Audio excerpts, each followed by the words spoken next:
Hi guys, so nandito po tayo ngayon sa Labrador. Kitang-kita nyo po sa ating mga palibot ang traffic. At ayan, papakita ko sa inyo. Grabe guys, traffic na traffic. Late na po kasi kami bumiyahe, pero tignan nyo.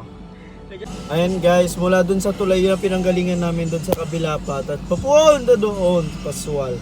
Guys, super traffic. At hindi natin alam kung ano ang dahilan ng traffic. Maraming sasakyan pero baka merong ano doon, spot na nagkukos talaga ng traffic guys. So ayan, tingnan nyo po, may nag-ML na, may tulog na. Ayan, meron pong mga daldal, may kakagising na. At yan po lahat ay hindi pa po nag-lunch. Kaya nangangailangan po kami ng tulong po ninyo na padalhan po kami ng pagkain dito. Dahil stranded po tayo ngayon. Sa Gcash na lang po, tapos mag-order po kami sa Food Panda para dalhan kami. Ayun guys. Grabe.